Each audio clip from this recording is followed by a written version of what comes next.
I remember sitting on the rocks down at the beach, in my mind going over 27th of August, 27th of August, and I kept saying 1979, I'll never forget this date, and I don't. Every year that date comes around, and we remember it. 40 years ago, Lord Mountbatten, the great-uncle of Prince Charles, was blown up at sea by the IRA at Mullaghmore, off the west coast of Ireland.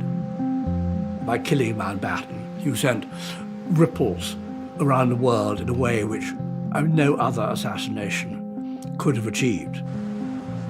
No member of the British royal family had been murdered by terrorists within living memory. At the time, I could not imagine how we would come to terms with the anguish of such a deep loss. 3 others were killed on the boat, including 2 teenage boys. There was a mighty bang, a huge crack like thunder, and I immediately said, Paul is dead. The day was marked not just by the Mountbatten bomb, but by a second IRA attack that killed 18 British soldiers at Warren Point, across the border in Northern Ireland. The IRA couldn't believe their luck. For the nationalist population, we were monsters.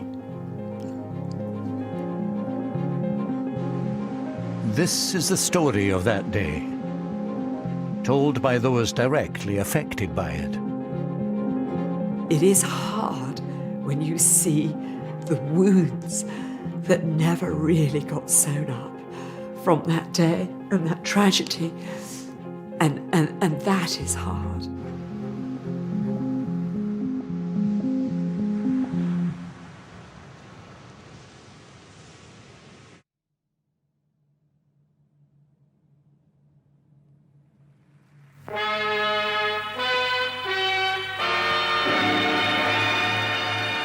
In a few minutes from now, I'll know whether or not we're going to succeed in telling the exciting story of a man whose courage and daring in the war and far-ranging influence in peace have significantly contributed to the shaping of this century's history.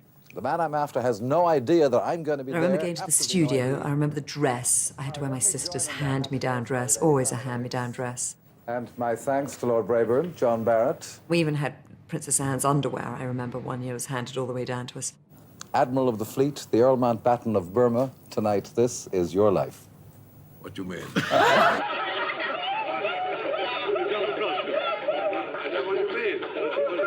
here we have a whole host of surprises for you.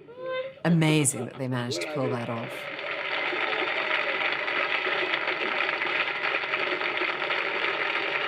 Now, India, that's an unusual name, isn't it? How did you get that? Because my grandfather was the last Viceroy of India. Because my grandfather was the last Viceroy of India.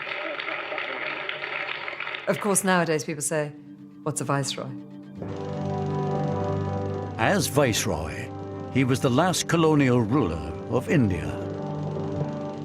He was also Admiral of the Fleet, second cousin of the Queen, and mentor to the Prince of Wales. The Earl Mountbatten of Burma was for half a century one of Britain's leading public figures. Can you bear having hot milk in it, or would you rather not have milk in it? In retirement, he spent more time with his family, but he still enjoyed the public spotlight so much that he allowed an ITV crew to record his annual summer holiday in Ireland, even if it meant compromising the family's privacy. Every Easter, every summer, every Christmas, every single holiday, we were together with our natural cousins. 1, 2, 3, whoopsie! Classieborne was always in the summer, a month in August. Yes, twins, where are the twins? For all of the fact that it was called Classieborne Castle, essentially it wasn't. It was a Victorian mansion with some turret built onto the end of it. Lord Mountbatten inherited Classieborne Castle from his wife, Lady Edwina, who died in 1960. There were so many wonderful traditions.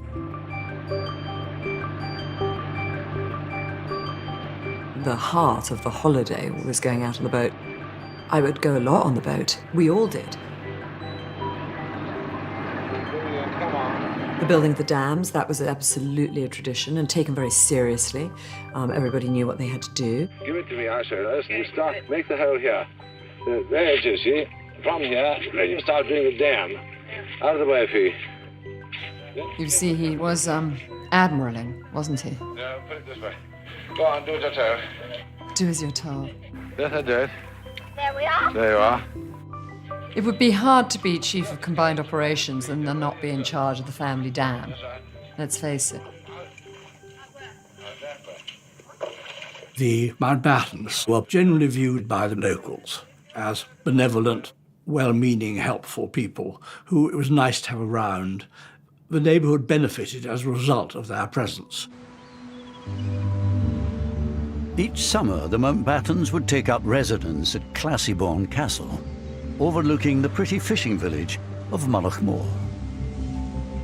The family's visits brought a touch of glamour and jobs for the locals. This photograph here was in the dining room of Classybourne at a dinner. That's me there. When you look back so many years ago, it's now 40 years, you can always say the memories of them are happy ones. And that's the most important thing of all. Do you remember this, Mother? Lord Louis gave you this book. Yeah. To Mrs. Barry, with grateful appreciation, Mountbatten of Burma, Classybourne Castle, August 1978. And it was Barbara Carson's book of useless information. So my mother treasures that very much. I think that's the last thing he gave to her.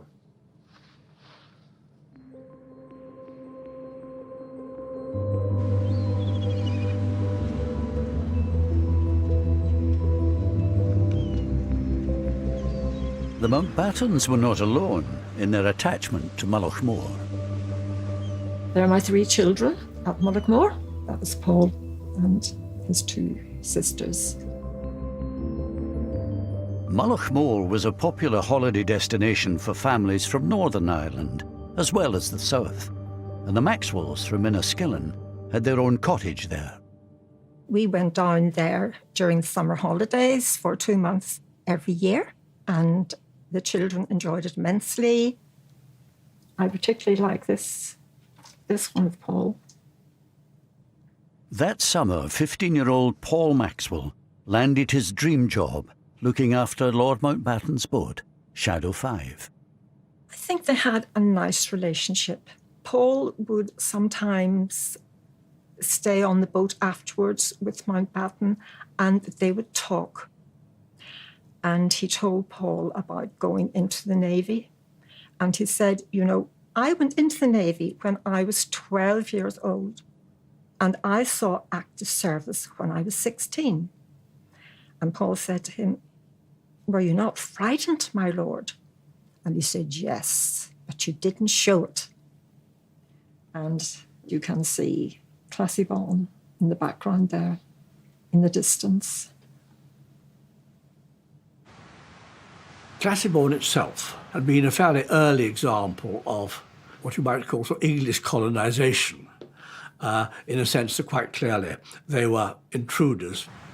The Irish obviously resented Britain as such and wanted us out. The Mountbatten summer retreat was in County Sligo, in the Republic of Ireland.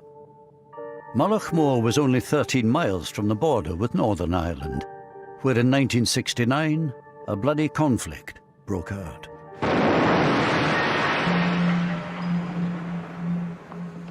Catholics in Northern Ireland resented being treated as what they saw as second-class citizens, and the IRA took up arms against the British state. Despite the nearby troubles, the Mountbattens kept coming to Classybourne. They enjoyed protection from the local police, the Garda, but it was all kept very low-key. The families themselves were very rarely targeted at all, and there was very little personal animosity. But I don't believe the Garda, more than anybody else, believed that actually there was a serious threat. Judging the appropriate level of security for the Mountbattens was a tough call. My grandfather was very keen not to have the intrusion of an overly protective force around, which is funny when you think that on the mountainside there was a big painted sign, Brits, go home. You arrive for your summer holiday and that's the welcome. A reminder that while the fishing village of Mullaghmore itself may have welcomed the Mountbattens, County Sligo had deep roots in the Republican movement.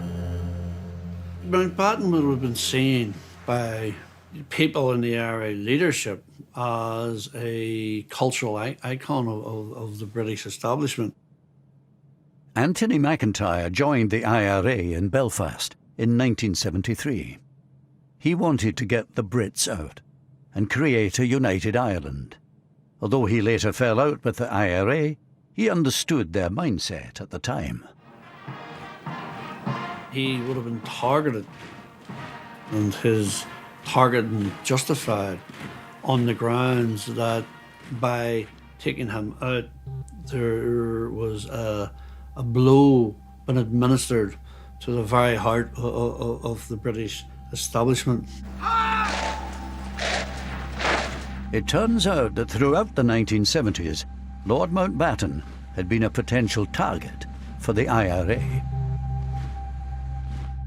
Kieran Conway had risen through the IRA's ranks to become its Director of Intelligence by 1975.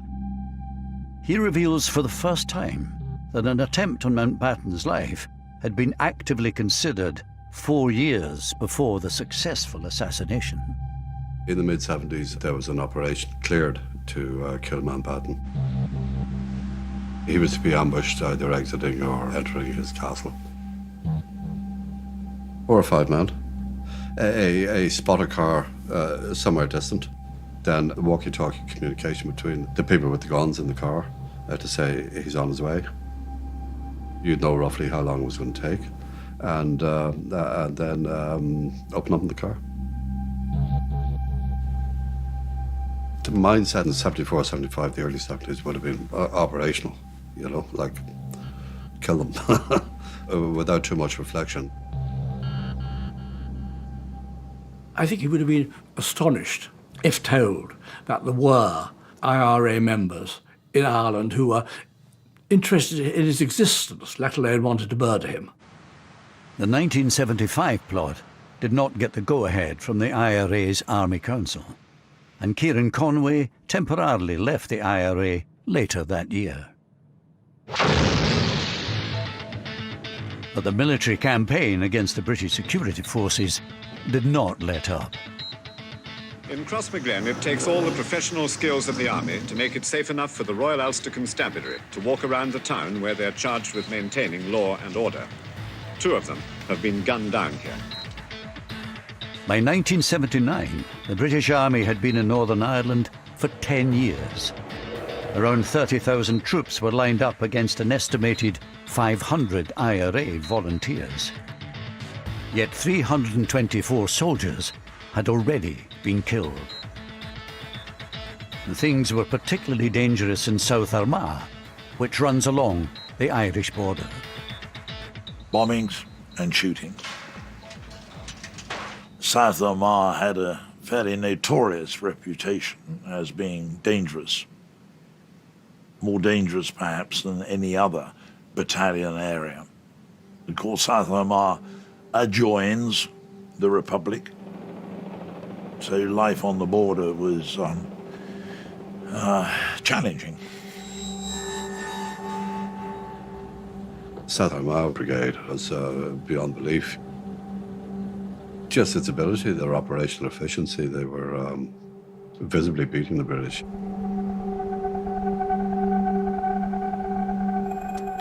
In the summer of 1979, the South Armagh Brigade was plotting 2 of the most ambitious attacks of the IRA's campaign so far. One in Warren Point, the other just south of the border in Mullaghmore. There, during the night of the 26th of August, the IRA planted a remote-controlled 50-pound bomb on Lord Mountbatten's boat, Shadow 5, sitting unguarded in the harbour.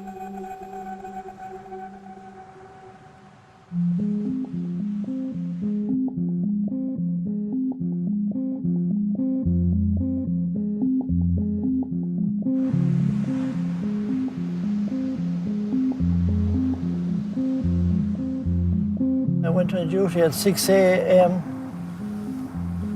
up at the castle here. 9 to 9:30, Lord Mountbatten and his family came out from the castle and informed us that they were going down to the pier.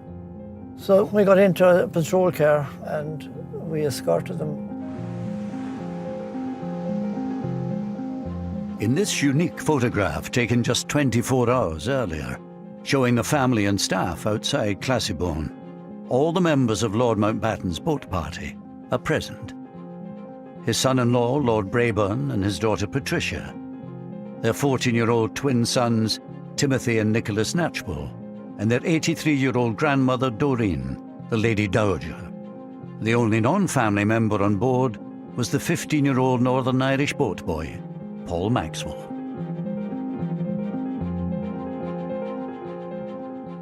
The day itself comes to me in flashes, rather like small explosions. I remember distinctly sitting in the library with my brother. My grandfather and the others had gone out of the boat, and Ash and I were watching on this crackly, fuzzy television screen, Laurel and Hardy. On that day, the 27th of August, 1979, I was sitting on the back patio with Paul's father and Aunt Lisa. Paul said, "Goodbye, Mum. See you in the evening." I didn't think that was the last time I would ever see him alive.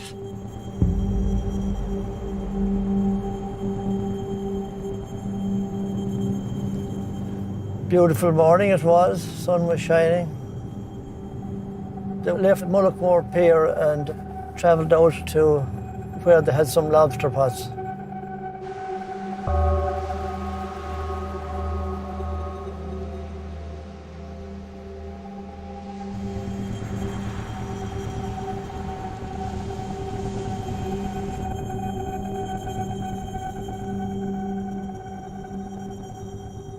This is where we were. Yes, looking out, you could see the boat as it came along.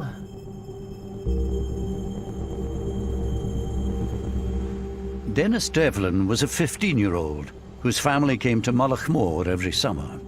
Their caravan was parked just off the coastal road. I seen his boat and I recognised it. Well, there's a green with a white cab and I just recognised it was his boat. As they come in, I could hear them talking among themselves. As the boat pulled up, I remember the young fella over the side of the boat pulling in the lobster pot and slowly pulled it in. The boat had turned round towards me and I was just watching it and I knew it was Lord Mountbatten's boat. The next thing, everything was spewing up into the air. Everything just rose up and I knew it was an explosion. Suddenly there was a flash of light and a loud bang.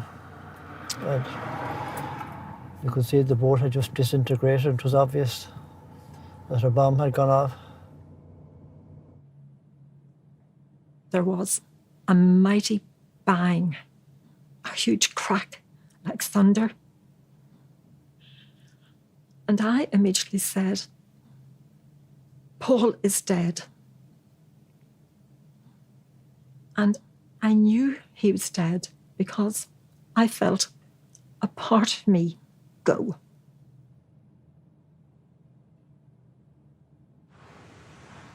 My brother, sister, and I were taken into the study, and before anything, we were asked to take these pills with a glass of water. I'd never taken a pill in my life before. And that, to me, was more surprising than anything of that day. I couldn't understand why I was being made to take a pill. Again, I think it's so reflective of the era that they were in the 1970s, that someone would have had Valium on them, for God's sakes, and said, let's give it to the children. I mean, dear God, would you give an 11-year-old a Valium? I, for some reason, left the castle and ran down to the beach, which wasn't helpful at all, and incredibly inconsiderate of me now I look back. I remember sitting on the rocks down at the beach, in my mind going over 27th of August, and I kept saying 1979, I'll never forget this date, and I don't. every year that date comes round, and we remember it. And it was just such an incredibly beautiful day. And on the rocks, this incredible view. And yet, destruction. I'm so sorry, I don't normally get upset.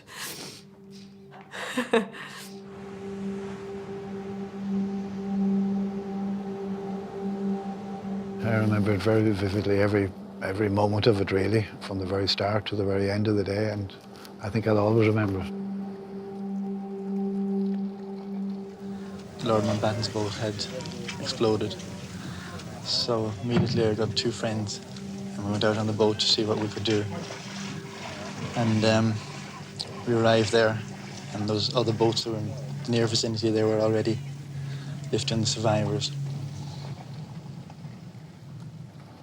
And at what point did you realise that Mountbatten himself had been killed? I think when we actually took him from the boat that he'd been brought ashore in and brought him to the ambulance, that's the first that I realised that he had actually been one of the fatalities. He was one of the first who was actually taken ashore.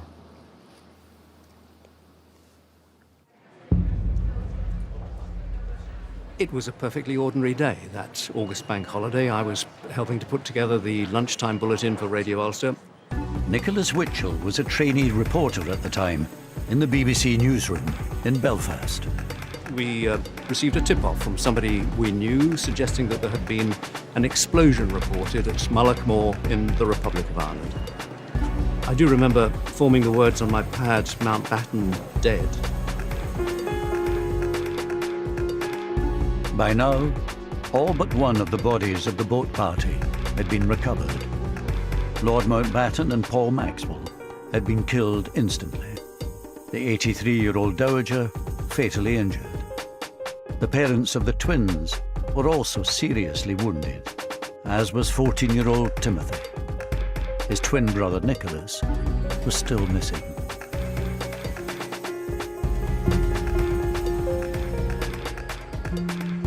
You could see this beautiful blue azure sea just off to the north end of the little peninsula which Mullaghmore is. We could see a lot of debris, splinters of wood. It was fine debris, quite fine debris it was.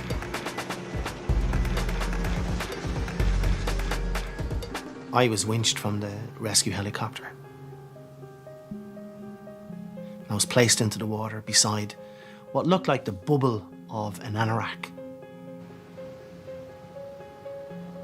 I placed my hand and pulled it, and it didn't yield very easily, and I pulled it a second time, and it was then the head come up with the jacket as I pulled, and I realised it was a child.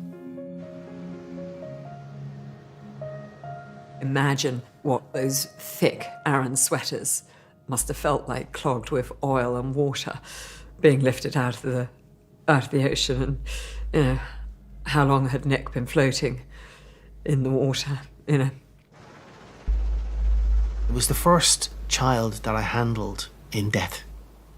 It came as a terrible shock to me, I can tell you, but I'm in rescue mode. I need to get him out of that water. I need to give him over to his family. 14-year-old Nicholas Knatchbull's body was returned to Mullaghmore Harbour. It's the last photograph we have of Paul. That's Paul. And that is Nicky and Timmy. So one boy survived and the other two were killed. He survived because he was up on the roof. Mountbatten was in the middle between Paul and Nicky. And so they got full blast.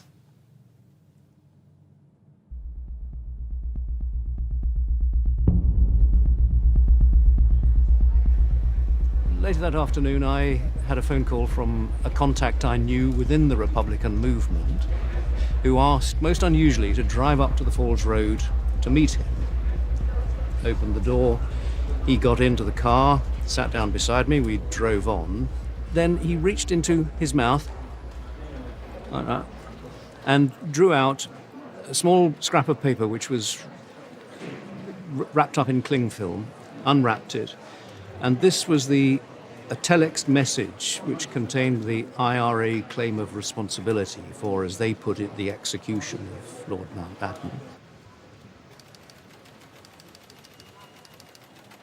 The choice of the word execution is very deliberate.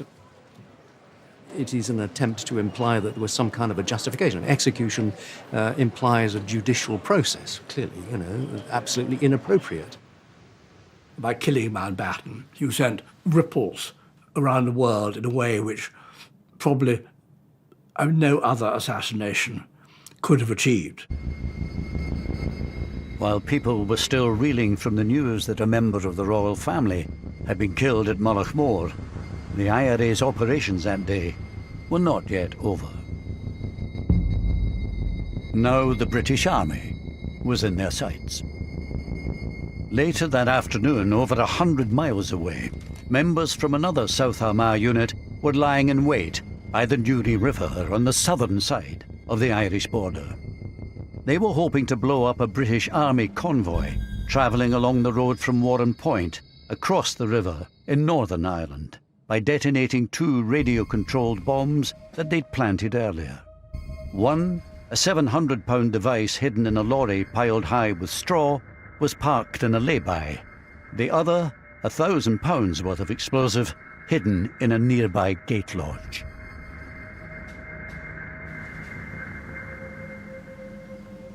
Travelling down, I remember messing about with a car behind us. Tom Caughey was a local boy from Newtonards who had joined the parachute regiment at 18, as his father had before him. That day, he was a passenger in the lead vehicle of the 2-truck convoy. We had a packed lunch and we had oranges and we made little teeth out of the orange, and there was a car with a lady and kids in it. And we were smiling at them, that type of banter. 10 minutes later, we were blown up.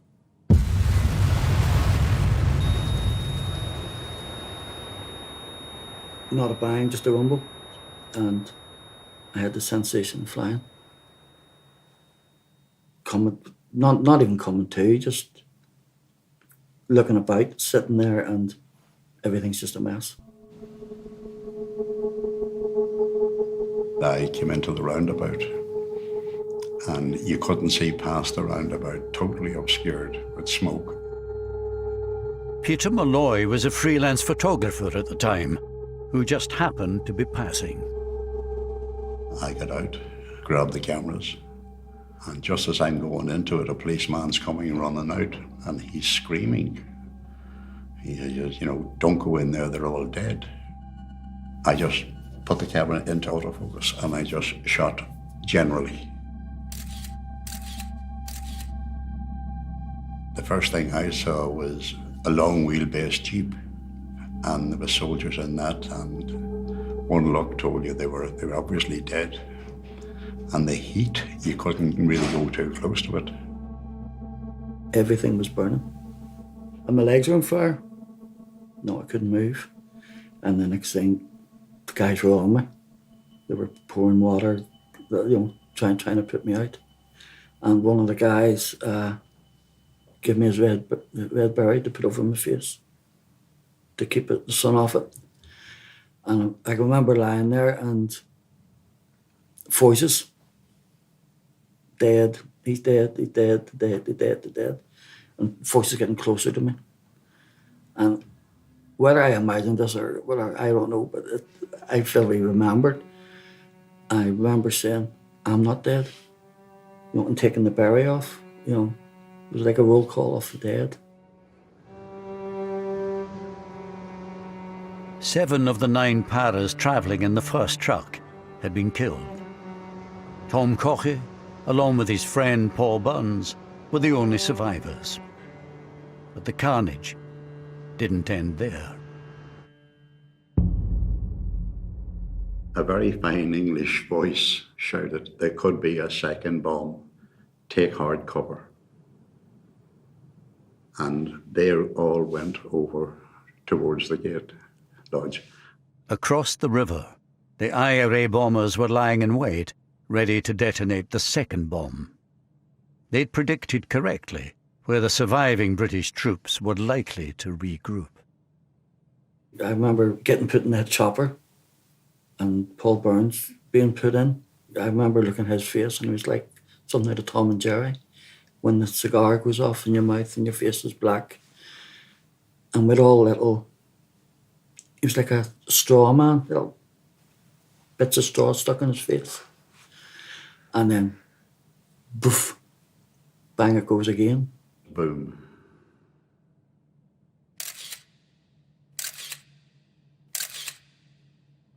I was thrown back and I got up again and it was over.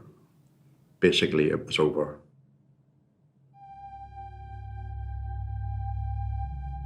The 27th of August had started badly for Mike Jackson. The news came through of the Markle bombing and the death of Mountbatten, amongst others, which was obviously very shocking. Now, as the news broke that his fellow paras had been ambushed at Warren Point, Jackson himself was called into action. The brigade commander looked at me and said, "Mike, what are you doing here? You go down to the site, secure it, and take on all the aftermath." And so I gave out some rapid orders and got on the first light helicopter I could. There's no communication. All telephones are cut off, so you're waiting for word to come back from your own lads to what actually is going on. Is there a bit of you thinking, that's my mates? Yes, absolutely. And you want to know who it was because you know that some of your mates were killed. So yes, you did want to know. Dead, dead, dead, dead, dead.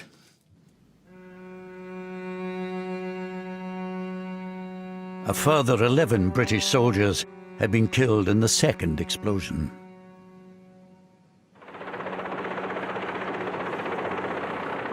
I get to Warren Point and it's a pretty grim sight, as you can imagine. There were body parts pretty much everywhere, and the trees were everywhere. And those who had survived were in shock.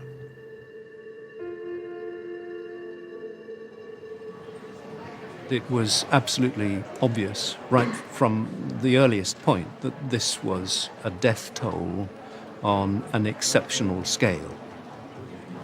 It transpired, of course, that 18 soldiers had lost their lives, the greatest single loss of life that the British Army had suffered in Northern Ireland.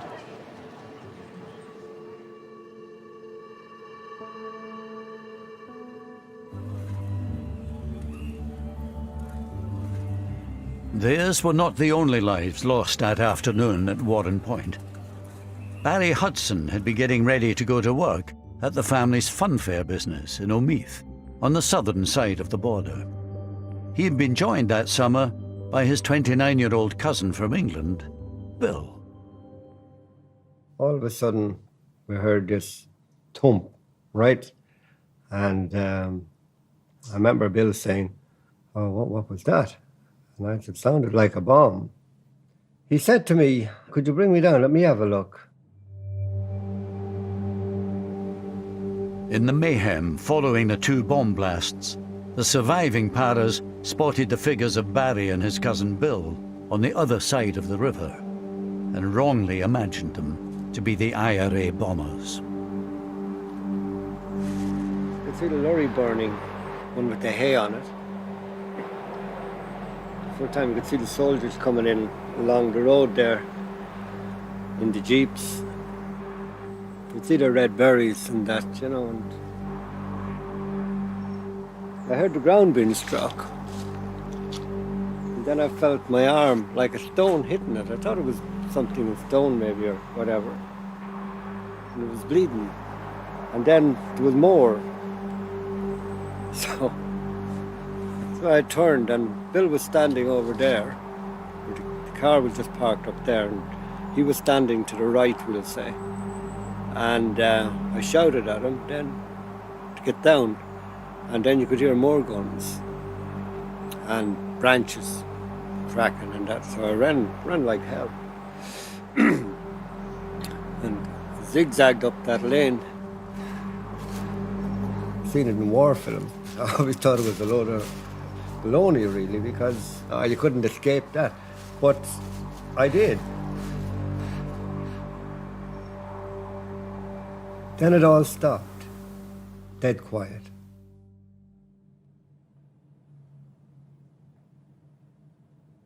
So after about a minute or two, I thought my cousin should be coming up now. I just thought he'd get up and come back up. I looked around the corner and I seen him lying on his back and blood, a lot of blood. And I ran down to the car.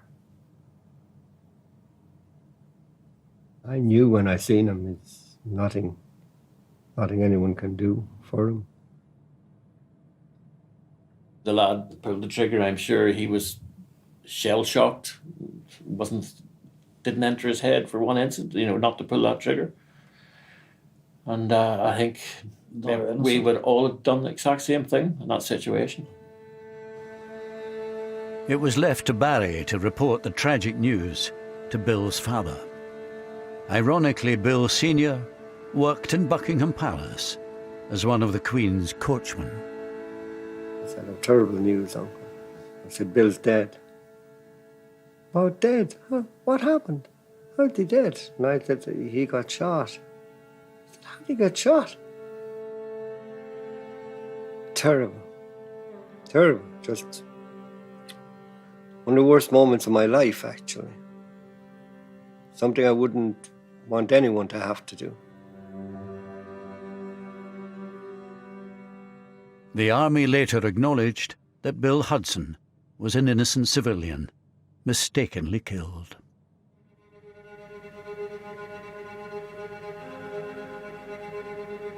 This multiple killing, the worst the security forces have ever suffered in Northern Ireland, coming as it does after the Mountbatten tragedy, must serve to only further heighten tensions in Northern Ireland. Word quickly spread of how meticulously planned the IRA operation at Warren Point had been. Anthony McIntyre was an IRA volunteer locked up in the Maze prison at the time. I thought it was impressive. I thought it was ingenious, because not only did they detonate the first device, they had to wait until the British Army backup arrived and positioned itself behind the gate post and then detonate the second one. So it took nerves of steel for the volunteers to sit there and do that. It was absolutely militarily fantastic. Brilliant. I don't want to say the word fantastic, but, But the big bonus that they had, that they didn't normally have, was they were in a different country. They had no need to run away. Yeah, they were in the south. They were in the south. And that's why they could take their time. You take advantage when you can, and they did.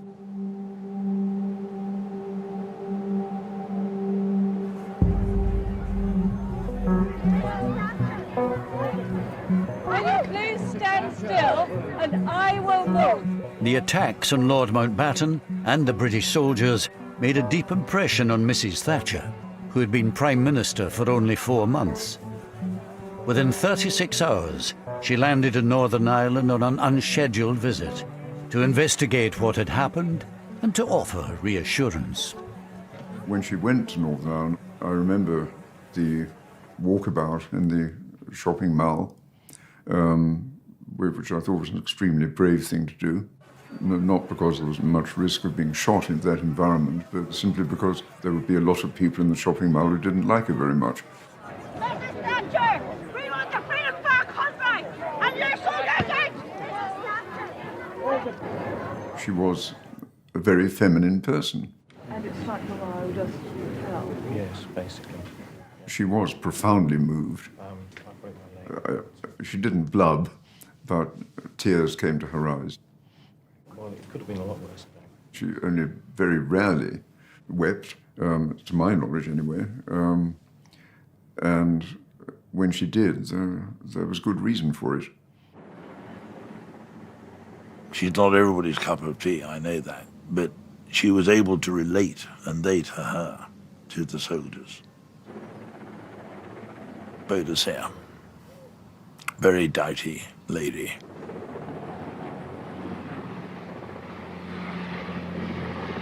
I think in terms of significance for Margaret Thatcher, knowing as we do what we do about her personality, I'm sure that it actually made her even more determined to resist.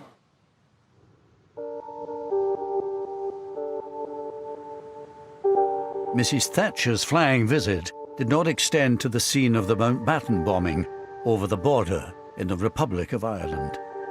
Here too, the events of that day had made a huge impact. While it was recognised that the IRA had pulled off 2 audacious military operations, in PR terms, opinion was divided. Almost everybody spoke with regret and shame about what had happened to Mountbatten. And that sense, this is our territory, how dare they do this on our territory. But there were a number of people, I won't say a majority, but there were a number of people who said what happened to Mountbatten was wrong. But as far as the British soldiers are concerned, listen, those that live by the sword die by the sword. This feeling was reinforced by the fact that 16 of the 18 British soldiers killed at Warren Point were from the paratroop regiment. The Paras were deeply unpopular on both sides of the Irish border, thanks to an infamous incident that had taken place 7 years earlier. There is no other single incident in Northern Ireland that unites nationalists of all colour, north and south, like Bloody Sunday does. Because to us, it was the deliberate killing of peaceful protesters on a march in Derry. 13 civil rights protesters were killed on what came to be known as Bloody Sunday. Here was the British Army turning its guns on the people it called its own citizens. And the soldiers responsible for Bloody Sunday were the paratroopers. So there was a particular feeling of general dislike towards the paratroopers.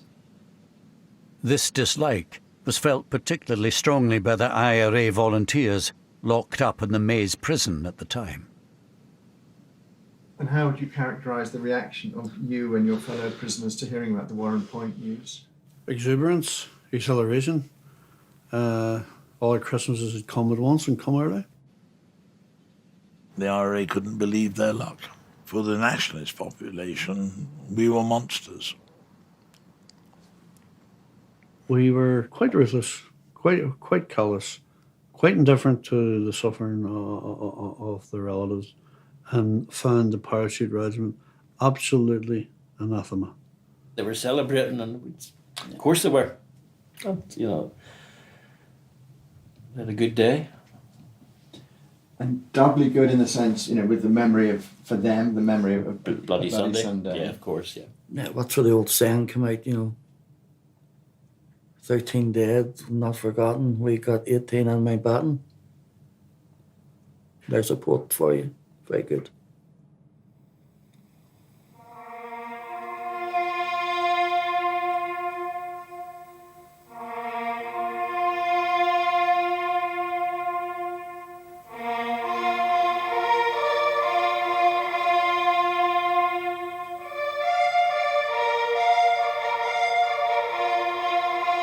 That funeral was extraordinary.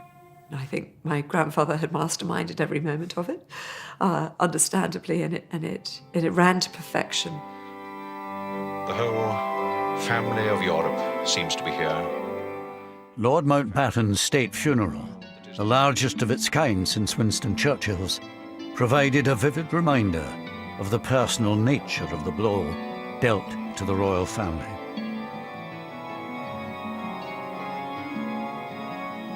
Two granddaughters, the girl that bears the name of India. We know my grandfather's murder was a complete shock and very devastating to the Prince of Wales because he fulfilled a role and that role was then taken away. So I think he probably felt that more than most, the loss of my grandfather's murder, and in such a brutal way. The murder horrified him and in a way marked him for life. It left a sort of a sense of uncertainty. If Mountbatten, the invincible, the almighty, could be snuffed out like that, then what was left certain in life? Within a week of the funeral, 11-year-old India found herself sent off to Gordonston, the boarding school in the north of Scotland. Here she was given a painful reminder of the very public nature of her grandfather's death. I remember feeling desperately lonely, going off to boarding school without my mother. And the first night, someone, after lights out, saying a joke. And maybe we can't even put this in because it's too horrific, but she said, how did they know Lord Mountbatten had dandruff? And no one in the dorm at the nights out knew the answer. And the answer was, of course, because they found his head and shoulders on the beach. It was a pretty staggering moment.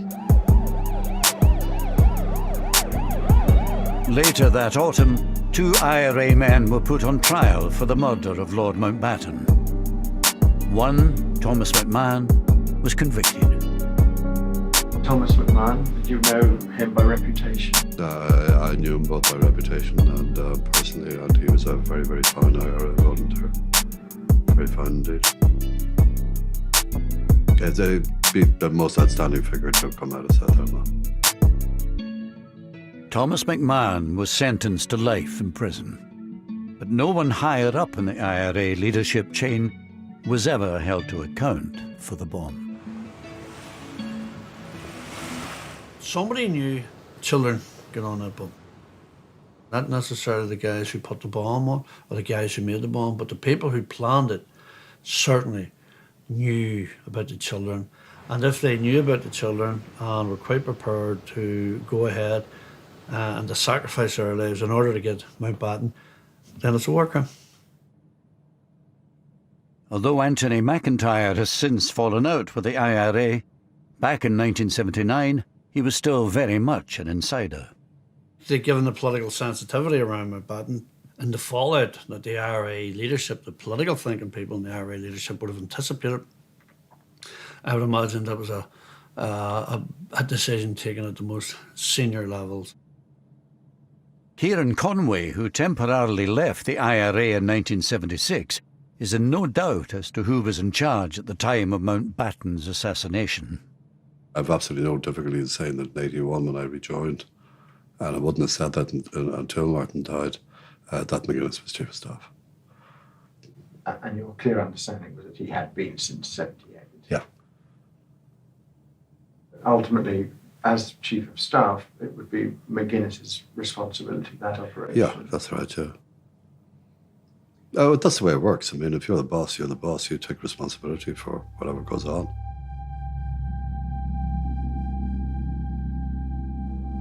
Meanwhile, no one was ever put on trial for the bombs at Warren Point, let alone convicted, despite the arrest on the day itself of 2 IRA suspects near the scene of the carnage. Well, of course it's frustrating. The offence is one of murder, mass murder. And it is a source of great regret that nobody was brought to account for it.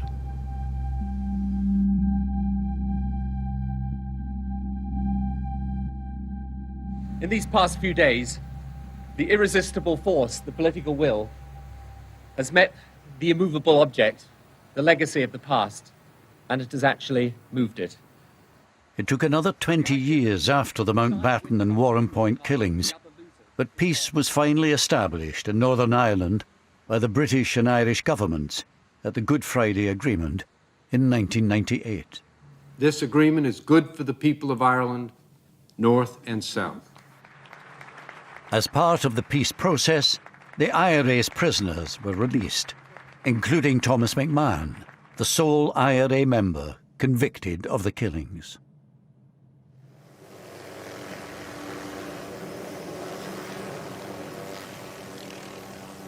The idea of reconciliation has lain at the heart of the peace process.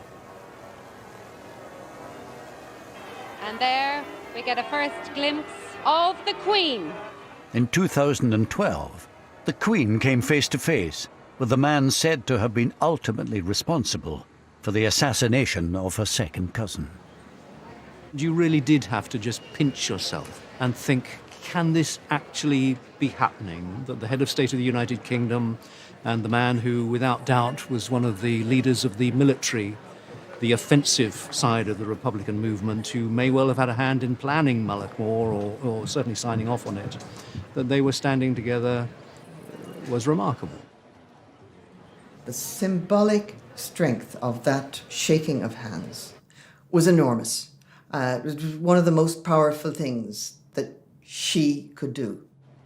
And she did it even though personally it may have cost her something. But it was terribly important that that was done. Only she could do it, and she did it. She's a more admirable person in the transaction, I think, you know. I think it was more difficult for her than for him.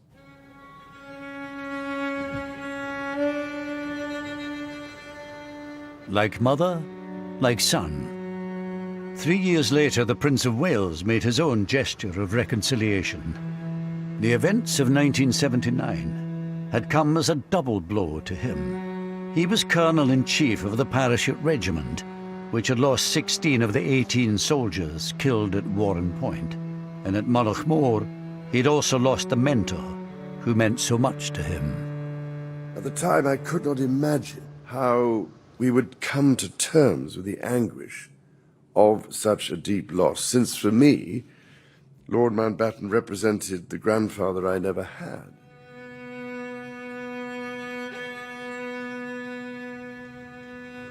The poet Yeats once wrote, "And I shall have some peace there, for peace comes dropping slow." As a grandfather now myself, I pray that his words can apply to all those who have been so hurt and scarred by the troubles of the past. Problem with peace is you have to keep working at it. It's not a passive thing.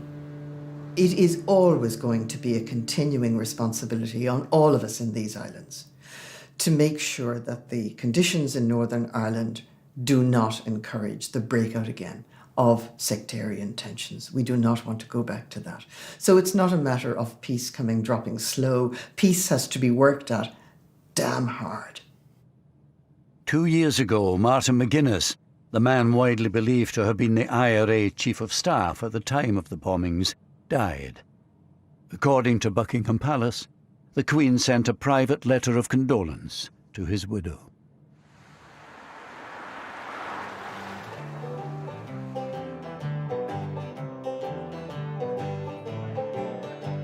Today, for the most part, normal life has returned on both sides of the Irish border.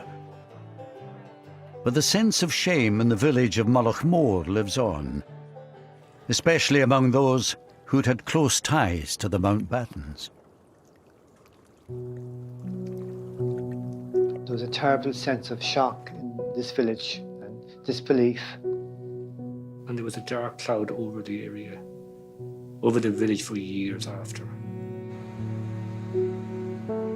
People didn't talk about it. They did in their own houses, hushed, talked about it, but not out in the open. People felt so bad about what had happened and embarrassed about it. As with the town, so with the individuals themselves. They too are still struggling to come to terms with the tragic events of 40 years ago. I never took another picture since. It was 40 years ago. Why did you never take another photograph? I just couldn't face it. I was literally shaking. I watched the firemen and I thought that's what I should have been doing. And the following week, I applied and I joined the fire service then. Loved it. Loved it. I see that young boy's face over and over, and it doesn't go away, and it doesn't get any more blurred as it did from 1979 to today, because I can still see it. I'm okay with all that because I brought that kid home.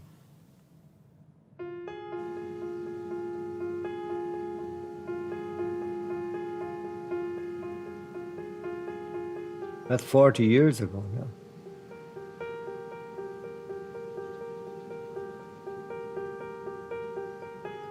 It hasn't been one day, I'm sure, that it hasn't crossed my mind. Sometime. And that's a long time for something to stick in your mind. Didn't feel lucky at the time. Didn't feel lucky for 10 years after.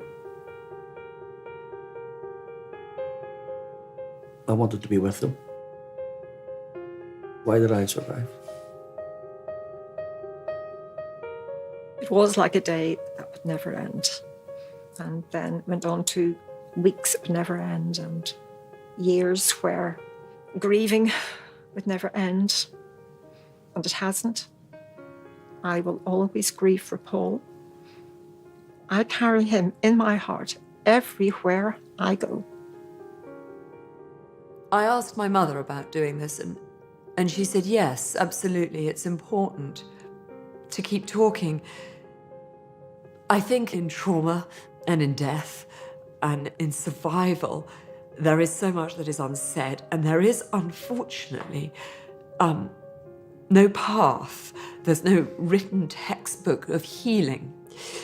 And so in amongst my 7 cousins who I am and remain close to, and my own siblings, everybody coped very differently.